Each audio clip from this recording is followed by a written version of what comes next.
পিঠাগুলো হয়ে গেছে কমপ্লিট ভাজা। দেখো আর একটু বেশি হলে ভালো হতো, দুটো নারী।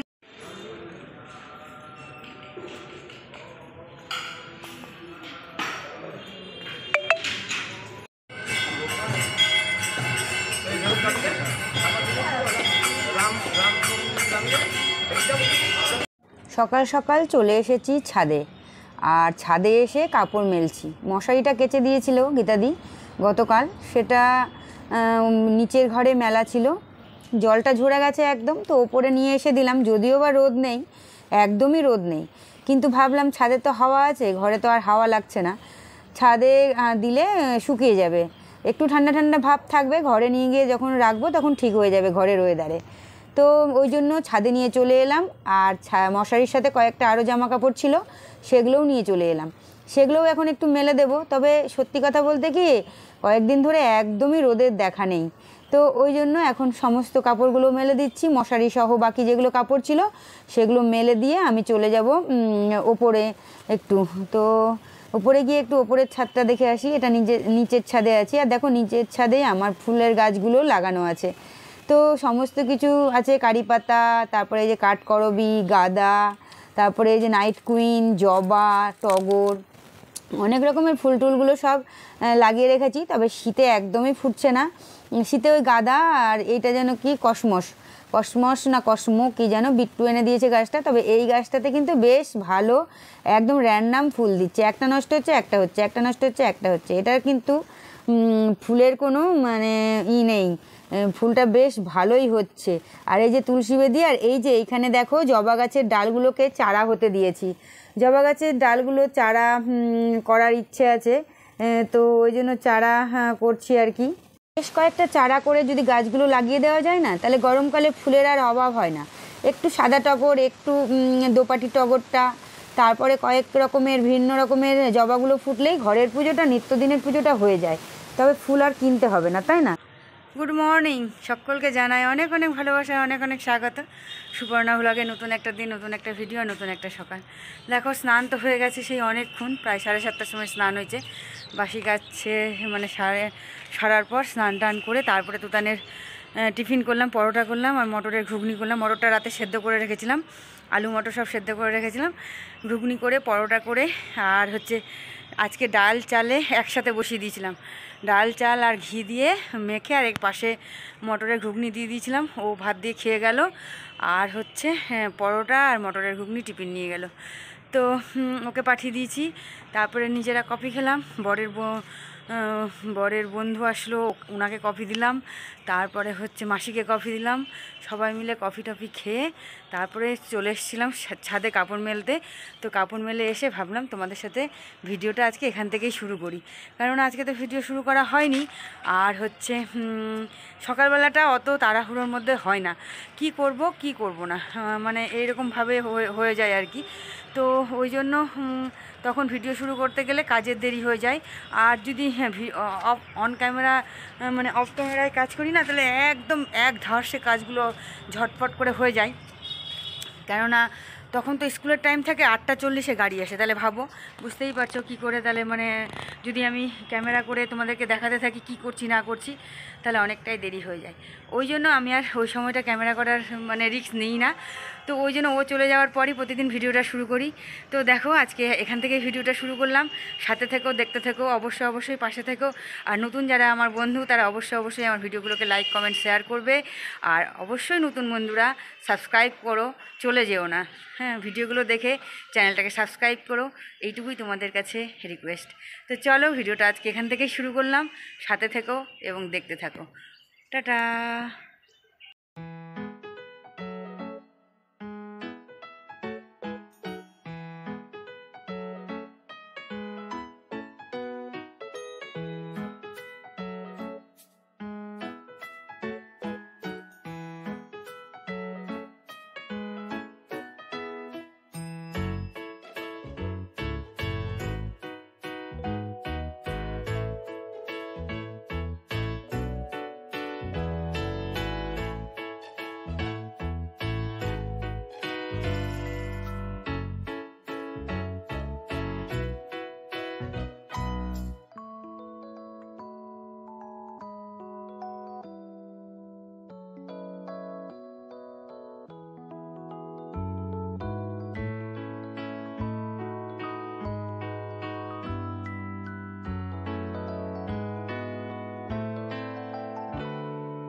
এই হ্যাঁ চলো, এই যে ঠান্ডার মধ্যে চলে এসছে, দেখো মুড়ি দিতে এসছে মাসি, এসে ডাকছে, এই যে মুড়ি দিচ্ছে, মুড়ি এখন চালছে, চালুক চেলে দিক, আজকে হচ্ছে কৌটার মাপে দিবে, আজকে মুড়ি বেশি নাই, শেষ করে দিয়ে বাড়ি যাবে, ওই জন্য আমাকে বললো একটু নে। ঠিক আছে দাও, আমারও একটু লাগবে, মুড়ি কমেই এসছে। তো মুড়ি এখন দিচ্ছে, মুড়ি চালছে, চালুক, ভীষণ ঠান্ডা, মাসি ভেল পরে নিয়েছে, চাদর পরে নিয়েছে, মোজা পরে নিয়েছে, সব পরে নিয়েছে।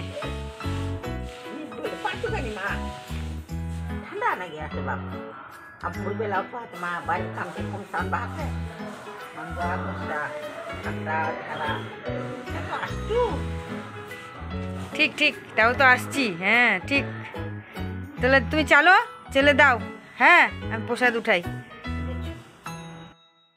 এখন প্রায় সন্ধে 6:30, একটু পার্লারে গেছিলাম, কিন্তু পার্লারেরটা আর শেয়ার করতে পারিনি। পার্লার থেকে চলে এসেছি সোজা মহেন্দ্রগঞ্জে, আর মহেন্দ্রগঞ্জে এসে ভাবলাম যে মন্দিরে কীর্তন হচ্ছে, তাহলে একটু মন্দিরে ঢুকে একটু কীর্তন দেখি। তো দেখো এখানে হচ্ছে মন্দিরে সমস্ত কাজকর্ম চলছে, কীর্তন হচ্ছে, ওরা ওই পাশটাতে এখন কীর্তন করছে, আর আমি এখন এখানে দাঁড়িয়ে একটু তোমাদেরকে মহাপ্রভুর দর্শন করাচ্ছি। তো এখানে পঞ্চতত্ত্ব আর কি মহাপ্রভু। তো দেখো তোমরা, ভীষণ সুন্দর আমাদের এই মন্দিরটা, আর মাঘী পূর্ণিমাতে কীর্তন হয়, তার জন্য একদম সাজগোজ শুরু হয়ে গেছে, দেখো বাঁশ লাগানো হয়ে গেছে চারিদিকে, কীর্তনের মানে চলছে, মানে কি বলবো, কীর্তনের জন্য আর কি রেডি করা হচ্ছে প্রাঙ্গণকে, একদম বাঁশ টাস দিয়ে সমস্ত প্যান্ডেলের আয়োজন করা হচ্ছে। অনেক দিন ধরে হয়, প্রায় 7 দিন ধরে কীর্তন হয়। তো এখানে বিশাল কীর্তনের আয়োজন হয় এবং প্রচুর লোকজন এসে এখানে অনেকে ইচ্ছে মতো সেবা করায়, যার যেমন ক্ষমতা আর কি। তো দেখো এই যে এখানে এখন কীর্তন করছে ওনারা, ওইখান থেকে কীর্তন করে এসে এখন এখানে পরিক্রমা করছে।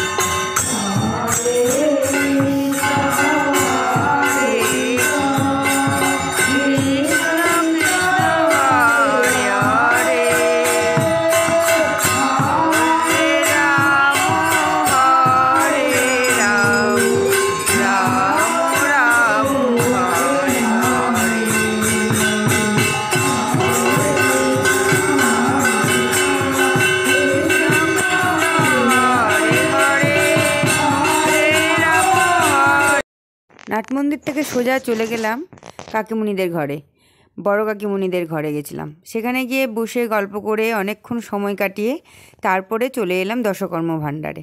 দশকর্ম ভাণ্ডারে কিছু কেনাকাটা ছিল, দুজনে মিলেই দশকর্ম ভাণ্ডারে কিছু কেনাকাটা করলাম, গাছের টব নিলাম, গাছ বসাবো তাই নিয়ে, তারপরে হচ্ছে একটুখানি ঠাকুরের জিনিসপত্র নেওয়ার ছিল, ধূপ নেওয়ার ছিল, সেগুলো নিলাম, নিয়ে ওখান থেকে সোজা চলে এসেছি স্মার্ট পয়েন্টে এসেছি। ওখানেও আমার কিছু জিনিসপত্র বাজার করার ছিল, আটা নিব, তারপরে আরও জিনিসপত্র নিলাম, সেই জিনিসপত্র নিয়ে তারপরে হচ্ছে বাড়ি আসবো। তো ভাবলাম কিছু মানে নিয়েই যাই একেবারে, তাহলে সেগুলো দরকার, সেগুলো না হলে হবে না। তাহলেও মানে যা নিলাম, তারপরেও সাদা তেলটা ভুলে গেছিলাম, সাদা তেলটা আর কেনা হয়নি। তো এখন জিনিসপত্রগুলো আমরা দেখে নিচ্ছি কী কী নেওয়া যেতে পারে, কী কী। তার একটা আচার নিয়ে রাখলাম, আচারটা একটু দরকার হয়, স্কুলে যখন আমি টিফিন দিই পরোটা, তখন একটু পরোটার সাথে একটু আচার হলে আর কিচ্ছু লাগে না। বাবানও ভালোবাসে, তুতানো ভালোবাসে পরোটার সাথে আচার। তো পরোটার সাথে আচার খাওয়ার জন্য আমরা আচারটা দেখে নিচ্ছি যে কোন আচারটা নেওয়া যেতে পারে, কোন আচারটা বেশ টেস্টি।